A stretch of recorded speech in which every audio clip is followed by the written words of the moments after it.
Today's podcast will post a little late today, as I'm actually recording it on November 1, 2021.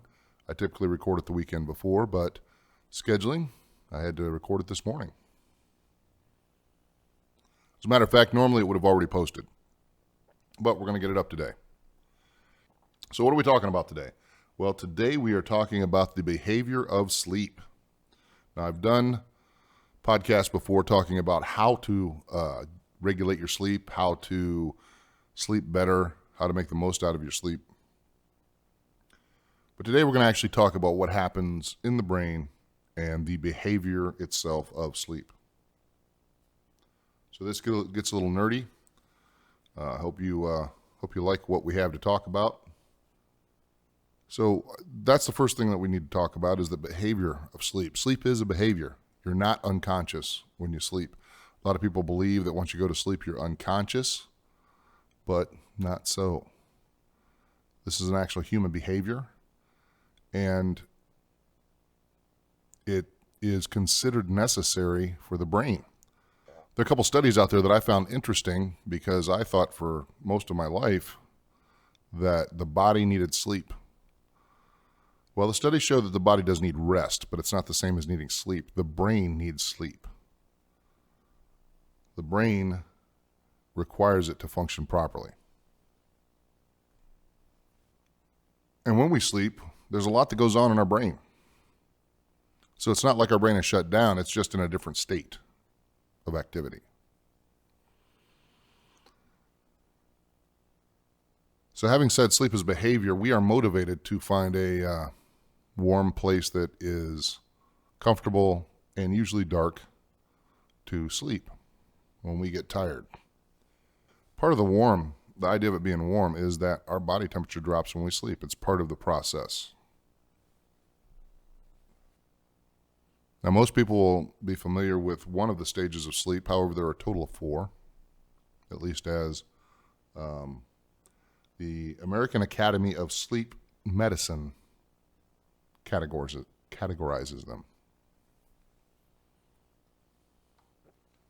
And that's something I think is pretty interesting, is that there is an American Academy of Sleep Medicine, which means that sleep is important enough that there are people who dedicate their entire careers to studying and understanding in infinite detail what happens when we sleep, the importance of it. They're still trying to figure some stuff out, but they know a lot of stuff. So let's talk about the stages of sleep. There are 3 stages that are considered non-REM, and then there is the REM stage of sleep. REM, of course, stands for rapid eye movement. That's what most people talk about because it is associated with dreaming.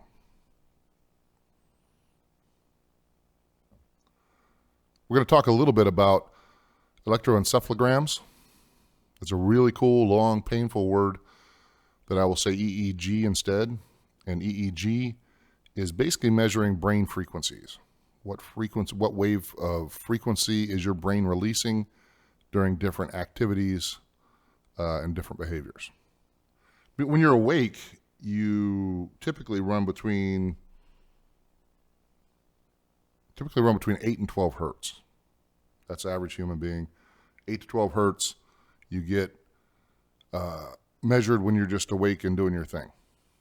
And the things I read, they didn't go into detail, but I'm sure if you're doing different activities, you're at different frequencies within that range. I have read articles that say that range moves depending on your mood and your emotional state. So let's talk about these stages. Stage 1 is transition from sleep, or from wakeness to sleep. So when you're awake and you're transitioning into sleep, that's stage 1. It doesn't last that long. But typically, the EEG will read 3.5 to 7.5 hertz. It's called theta activity. And your neocortex neurons start firing in more synchronous modes. In other words, they start to synchronize as you're moving towards sleep. This is where you'll have a hypnic jerk, or when a lot of people have experienced when they're falling asleep and all of a sudden they jerk themselves awake. And some people report a sense of falling. When I was younger, this was constant for me almost every night, but I didn't have a sense of falling. What would happen is I would fall asleep and I would jerk awake because I was trying to catch a basketball. I don't know why, but for some reason, I would have this image of a basketball being thrown to me, and I would jerk awake trying to catch it. And that's the kind of thing we're talking about. In that transition, that's not like a solid state of sleep, I guess is the best way to put it. Your brain is transitioning so it can jerk back awake for any number of reasons. Now, while we've talked about that jerk, there wasn't a whole lot that I could find on the causes of it. There's a lot of people who speculate, but the speculations were so far afield from each other. There wasn't anything I felt was common amongst the people who speculated on it, which tells me they don't really know. Now, it's fun to play, hey, maybe, or what if, or it could be, but for this purpose, I'm not gonna speculate on that. Now, the second stage of sleep is pretty interesting because a lot of people, there's been a lot of reports when people are woken up from stage 2 of people not believing they were asleep. Often people think that they were awake in stage 2. And I find this interesting because I know that for myself and a number of my friends that I've talked to about sleep, when I was having trouble sleeping and I was trying to figure out how to sleep, we would say, oh, I didn't sleep all night. I was awake the whole night. But the probability is that we were just in stage 2 sleep. Typically, someone who is awakened from stage 2 will have an idea, or think they were thinking about something, and it's more like they were holding an idea in their brain, and it might even just have been of being awake, which is kind of a terrible thing, really. If you're laying there thinking that you're awake, even though you're actually in stage 2 sleep, that's kind of terrible. That's kind of terrible. Now, there's a lot of important stuff that starts to happen though in stage 2. You get these bursts of 12 to 14 hertz every 2 to 5 minutes, and they're just bursts, and they call them sleep spindles. And these are pretty important, as they'll happen through the other stages of sleep. These sleep spindles, the more sleep spindles people have, they're correlated with better intelligence test results. The higher sleep spindles someone has, the more number of them, the larger, not the larger they are, but the greater number that they have. Which kind of makes sense because the research shows that they believe this is part of where you are actually consolidating memory. We know that memory is consolidated during sleep. However, they believe that these sleep spindles are where the brain is actually doing that. There's also what's called a K complex during stage 2. Now, the sleep spindles may happen in other stages. The K complex only happens in stage 2. They happen both spontaneously and in response to unexpected noise, which is interesting because they don't really have a reason that it happens when there's an unexpected noise, but they can map it to someone sleeping. They may have K complexes popping up in stage 2. And if they introduce an unexpected noise, like a falling sound, drop something on the floor or a thump, then a K complex will jump in to the EEG at that time. Now, the K complex also have isolated periods of neural inhibition, right? So basically what they do is they block neural activity during this time. And they precede the delta waves. And delta waves are where we hit our deepest levels of sleep. Now, a lot of people believe that REM is the deepest level of sleep, and you are mistaken. Well, according to the studies. There's still a few, it seems there's still a few arguments that REM is a deeper sleep, but it doesn't make sense when you hear what goes on in these stages.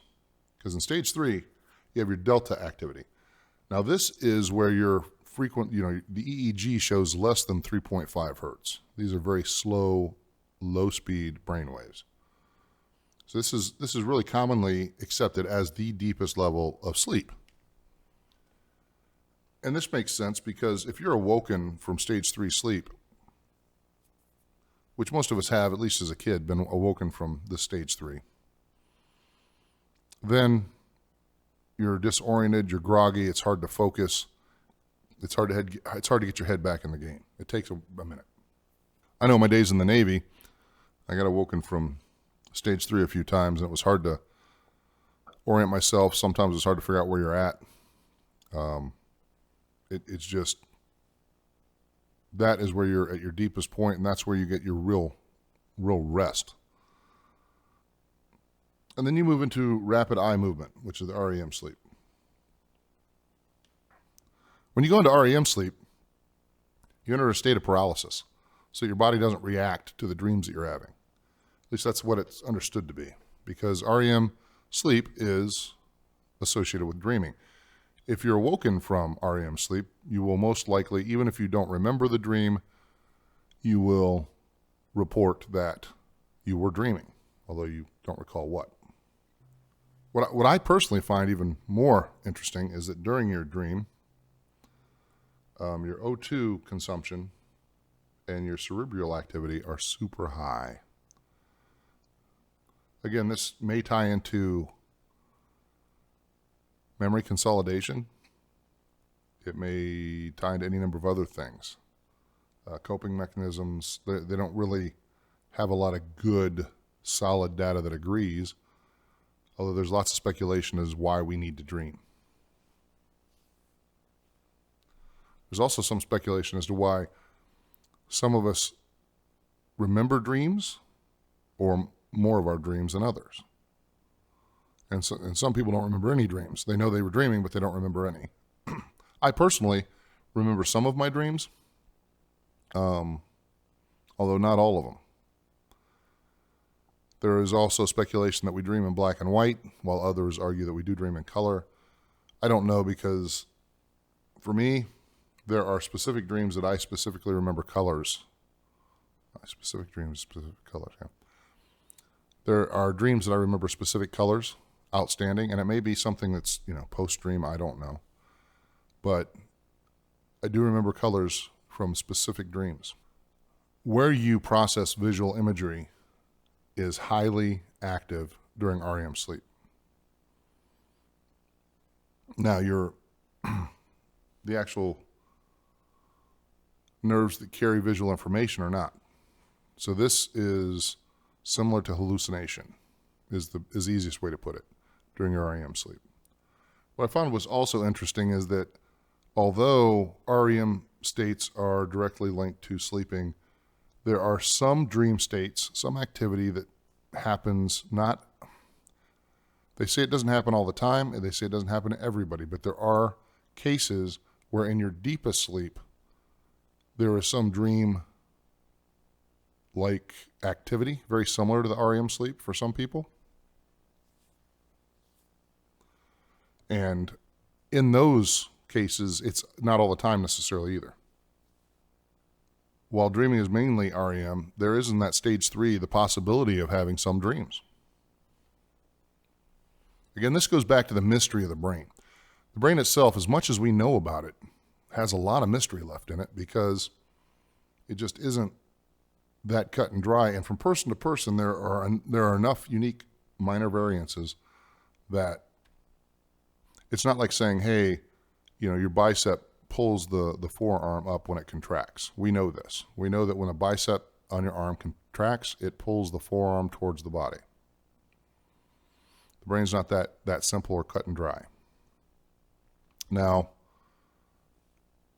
if you've done any research or you read anything about traumatic brain injuries, it's really interesting too, because the brain will hijack other areas that it considers less important to redevelop the ability to do other things. So there have been people who've had massive brain damage that have been able to basically rewire their brain through therapy and regain some skills they've lost. So within that, when the brain goes to sleep and it's reprocessing, when it's processing, I should say, the dreams and the memories of the day, I'm not surprised if it's not exactly the same from person to person. And so that makes me wonder too. I mean, if we talk about the science of it and what we know, but I remember as a kid thinking that there might be, this other plane that you attend when you're in your deepest sleep, right? That whole concept of being someplace other than where we are. Like some of my dreams would just be me going to another place. And that kind of ties into that lucid dreaming where people can actually interact with their dreams and have some influence on what happens while they're dreaming. And I think they even, if I remember right, it might have been, was it the first Freddy Krueger movie where, no, I think it was one later, I think.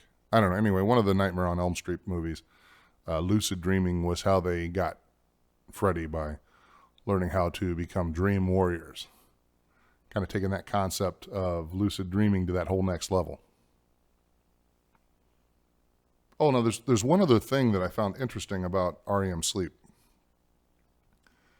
And that is that the average person may have genital reactions that are not based on arousal. And they don't really know why that is. There's no explanation for it. It just is, which I thought was rather odd and interesting. That now we all know as growing up that you can have dreams that are spicy dreams, exciting dreams, and those are different than what I'm talking about now. It's just typical that human genitalia, both male and female, will have some reactions during REM sleep. Some more extreme than others. Just depends on you as an individual. Again, this comes back to the idea that there is within the general average, each of us as an individual, and the specificity of how we as an individual react within that range. Maybe that's something else I should point out, that in general, and I probably should point this out more often, everything that we talk about when we look at studies and when we look at statistics, all of that is based on, quote, averages, end quote. When we look at studies, it's all based on averages. It's all statistical. We know that within statistics, a large sample size of people, majority of them are going to fall into an area that covers roughly 65 to 70% of the population for any given study. It's just the way it breaks out if you have a large sample size. And you want the large sample size to find out what the average really is. Now, having an average doesn't mean that everyone falls within that range. Something as simple as, delta activity, it's below 3.5 hertz. Well, there might be somebody who never gets below 3.6, but that's an outlier. That's not the norm. So, I don't know. Just something I thought I'd mention on the way out. So that's all I've got for today, other than to say that after November, I'm going to take December off of the podcast, and we're going to look, December and January, and we're going to look at February for the start of season 3. Remember that I love you. Take care of yourself. Rock on.